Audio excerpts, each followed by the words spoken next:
굿모닝 데일리 지저스. 오늘은 욥기 11장에서 14장 말씀 읽어봅니다. 11장부터는 나아마 사람 소발이 나서서 그의 첫 번째 발언을 시작합니다. 그는 욥의 태도를 지적하며 그에게 회개하라고 나무랍니다. 이에 12장부터 욥은 소발에게 답변합니다. 그는 서운함과 섭섭함을 표시하며 세 친구 모두에게 항변을 하는데요. 고통을 당해보지도 않고 불행한 자신의 처지를 비웃고 이미 넘어지려는 사람을 더 떠밀고 있다라고 이야기합니다. 그리고 그는 하나님에게 기도를 시작하며 왜 하나님께서 자신을 원수로 여기시는지 이야기하며 바닥을 친 자신의 처지를 계속해서 한탄합니다. 오늘 말씀 다 같이 읽어보도록 하겠습니다. 욥기 11장입니다. 나아마 사람 소발이 욥에게 대답하였다. 네가 하는 헛소리를 듣고서 어느 누가 잠잠할 수 있겠느냐?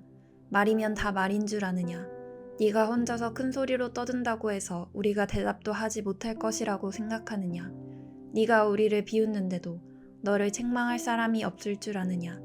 너는 네 생각이 옳다고 주장하고 주님 보시기에 네가 흠이 없다고 우기지만 이제 하나님이 입을 여셔서 내게 말씀하시고 지혜의 비밀을 내게 드러내어 주시기를 바란다. 지혜란 우리가 이해하기에는 너무나도 어려운 것이다. 너는 하나님이 내게 내리시는 벌이 네 죄보다 가볍다는 것을 알아야 한다. 네가 하나님의 깊은 뜻을 다 알아낼 수 있느냐? 전능하신 분의 무한하심을 다 측량할 수 있느냐? 하늘보다 높으니 네가 어찌 미칠 수 있으며 수울보다 깊으니 네가 어찌 알 수 있겠느냐? 그 길이는 땅 끝까지의 길이보다 길고 그 넓이는 바다보다 넓다. 하나님이 두루 지나다니시며 죄인마다 쇠고랑을 채우고 재판을 여시면 누가 감히 막을 수 있겠느냐? 하나님은 어떤 사람이 잘못하는지를 분명히 아시고 악을 보시면 곧바로 분간하신다. 미련한 사람이 똑똑해지기를 바라느니 차라리 들나귀가 사람 낳기를 기다려라. 네가 마음을 바르게 먹고 네 팔을 그분 쪽으로 들고 기도하며 악에서 손을 떼고 네 집안의 불의가 깃들지 못하게 하면 너도 아무 부끄러움 없이 얼굴을 들 수 있다. 네 마음이 편안해져서 두려움이 없어질 것이다. 괴로운 일을 다 잊게 되고 그것을 마치 지나간 일처럼 회상하게 될 것이다. 네 생활이 한낮보다 더 환해지고 그 어두움은 아침같이 밝아질 것이다. 이제 내게 희망이 생기고 너는 확신마저 가지게 될 것이다. 사방을 둘러보아도 걱정할 것이 없어서 안심하고 자리에 누울 수 있게 될 것이다. 네가 누워서 쉬어도 너를 깨워서 놀라게 할 사람이 없고 많은 사람이 내게 잘 보이려고 할 것이다. 그러나 악한 사람은 눈이 멀어서 도망칠 길마저 찾지 못할 것이다. 그의 희망이라고는 다만 마지막 숨을 잘 거두는 일뿐일 것이다. 12장입니다. 욥이 대답하였다. 지혜로운 사람이라곤 너희밖에 없는 것 같구나. 너희가 죽으면 지혜도 너희와 함께 사라질 것 같구나. 그러나 나도 너희만큼은 알고 있다. 내가 너희보다 못할 것이 없다. 너희가 한 말을 모를 사람이 어디에 있겠느냐. 한때는 내 기도에 하나님이 응답하신 적도 있지만 지금 나는 친구들의 웃음거리가 되고 말았다. 의롭고 흠없는 내가 조롱을 받고 있다. 고통을 당해보지 않은 너희가 불행한 내 처지를 비웃고 있다. 너희는 넘어지려는 사람을 떠민다. 강도들은 제 집에서 안일하게 지내고 하나님을 멀시하는 자들도 평안히 산다. 그러므로 그들은 하나님까지 자기 손을 넣었다고 생각한다.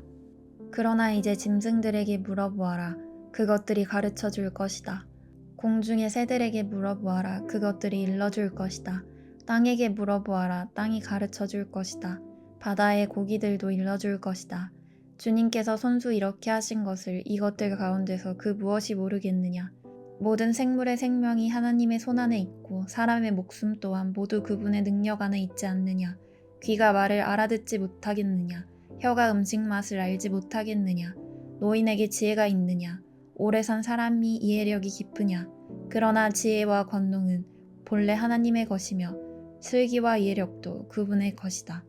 하나님이 헐어버리시면 세울 자가 없고 그분이 사람을 가두시면 풀어줄 자가 없다. 하나님이 물길을 막으시면 땅이 곧 마르고 물길을 터놓으시면 땅을 송두리째 삼킬 것이다. 능력과 지혜가 그분의 것이니 속는 자와 속이는 자도 다 그분의 통치 아래에 있다. 하나님은 고관들을 벗은 몸으로 끌려가게 하시든가 하면 재판관들을 바보로 만드시기도 한다. 하나님은 왕들이 결박한 줄을 풀어주시고 오히려 그들의 허리를 포승으로 묶으신다. 하나님은 제사장들을 맨발로 끌려가게 하시며 권세 있는 자들을 거꾸로 뜨리신다. 하나님은 자신만만하게 말을 하던 사람을 말문이 막히게 하시며 나이든 사람들의 분별력도 거두어 가시고 귀족들의 얼굴에 수치를 쏟아 부으시며 힘있는 사람들의 허리띠를 풀어버리신다. 하나님은 어둠 가운데서도 은밀한 것들을 드러내시며 죽음의 그늘조차도 대낮처럼 밝히신다. 하나님은 민족들을 강하게도 하시고 망하게도 하시고 뻗어나게도 하시고 흩어버리기도 하신다. 하나님은 이 땅 백성의 지도자들을 어리 빠지게 하셔서 길없는 거친들에서 방황하게 하신다. 하나님은 그들을 한 가닥 빛도 없는 어둠 속에서 더듬게도 하시며 술 취한 사람처럼 비틀거리게도 하신다. 13장입니다. 내가 이 모든 것을 내 눈으로 똑똑히 보고 내 귀로 다 들어서 안다. 너희가 아는 것만큼은 나도 알고 있으니 내가 너희보다 못할 것이 없다. 그러나 나는 전능하신 분께 말씀드리고 싶고 하나님께 내 마음을 다 털어놓고 싶다. 너희는 무식을 거짓말로 떼어낸 사람들이다. 너희는 모두가 돌팔이 의사나 다름없다. 입이라도 좀 다물고 있으면 너희의 무식이 탄로나지는 않을 것이다. 너희는 내 항명도 좀 들어보아라. 내가 내 사정을 호소하는 동안 귀를 좀 기울여 주어라. 너희는 왜 헛된 소리를 하느냐? 너희는 하나님을 위한다는 것을 빌미 삼아 알맹이도 없는 말을 하느냐? 법정에서 하나님을 변호할 셈이냐? 하나님을 변호하려고 논쟁할 셈이냐? 하나님이 너희를 자세히 조사하셔서도 좋겠느냐? 너희가 사람을 속이듯 그렇게 그분을 속일 수 있을 것 같으냐? 거짓말로 나를 고발하면 그분께서 너희의 속마음을 여지없이 폭로하실 것이다. 그분의 존엄하심이 너희에게 두려움이 될 것이며 그분에 대한 두려움이 너희를 사로잡을 것이다. 너희의 격언은 한낱 쓸모없는 잡담일 뿐이고 너희의 논쟁은 흙벽에 써놓은 답변에 불과하다. 이제는 좀 입을 다물고 내가 말할 기회를 좀 주어라. 결과가 어찌 되든지 그것은 내가 책임지겠다. 나라고 해서 어찌 이를 악물고서라도 내 생명을 스스로 지키려 하지 않겠느냐. 하나님이 나를 죽이려고 하셔도 나로서는 잃을 것이 없다. 그러나 내 사정만은 그분께 아뢰겠다. 적어도 이렇게 하는 것이 내게는 구원을 얻는 길이 될 것이다. 사악한 자는 그분 앞에 감히 나서지도 못할 것이다. 너희는 이제 내가 하는 말에 귀를 기울여라. 내가 하는 말을 귀담아 들어라. 나를 좀 보아라. 나는 이제 말할 준비가 되어 있다. 내게는 내가 죄가 없다는 확신이 있다. 하나님이 나를 고발하시겠습니까? 그러면 나는 조용히 입을 다물고 죽을 각오를 하고 있겠습니다. 내가 하나님께 바라는 것은 두 가지밖에 없습니다. 그것을 들어주시면 내가 주님을 피하지 않겠습니다. 나를 치시는 그 손을 거두어 주시고 제발 내가 이렇게 두려워 떨지 않게 해주십시오. 하나님께서 먼저 말씀하시면 내가 대답하겠습니다. 그렇지 않으면 내가 먼저 말씀드리게 해주시고 주님께서 내게 대답해 주십시오. 내가 지은 죄가 무엇입니까? 내가 무슨 잘못을 저질렀습니까? 내가 어떤 범죄에 연루되어 있습니까? 어찌하여 주님께서 나를 피하십니까? 어찌하여 주님께서 나를 원수로 여기십니까?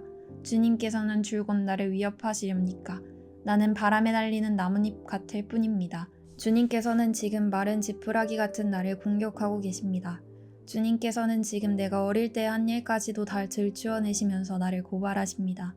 내 발에 착고를 채우시고 내가 가는 모든 길을 낱낱이 지켜보시며 발바닥 닿는 자국까지 다 조사하고 계십니다.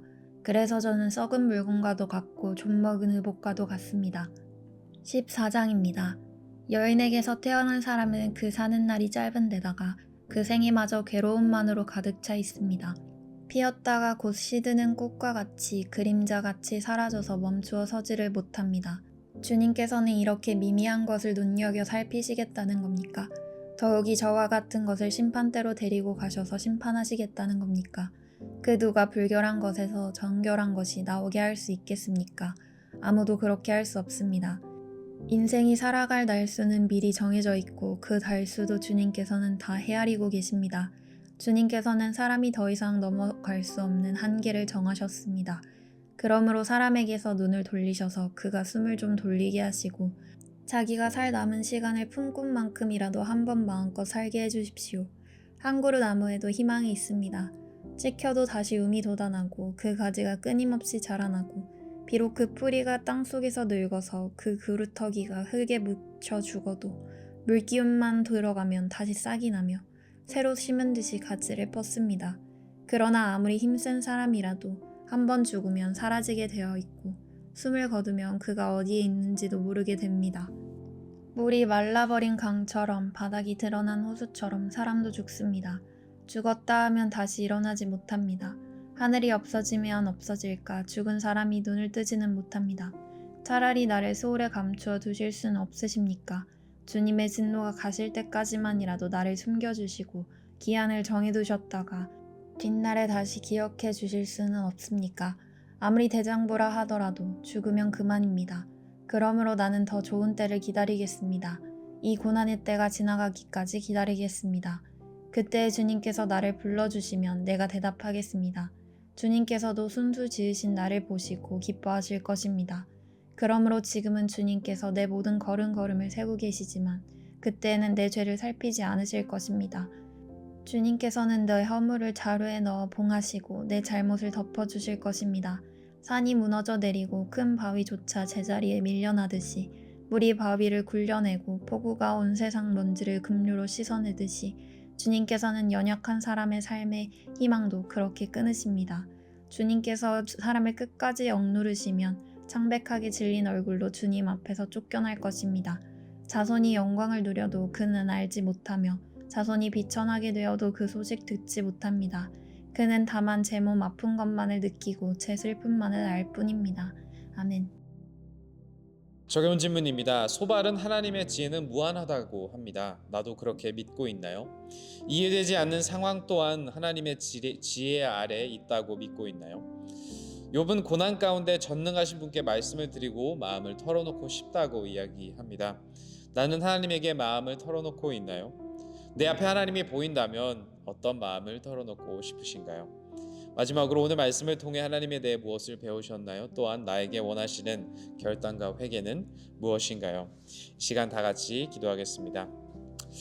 주님 감사합니다. 이 시간 이미 고난 가운데 있는 욥을 위로하고 세워주기는커녕 오히려 더 떠밀고 있는 이 친구들의 모습을 보고 또한 그 가운데 무한한 지혜로 우리를 찾아오시는 하나님의 모습을 살펴보게 하심에 기도하는 욥의 모습을 살펴보게 하심에 감사드립니다.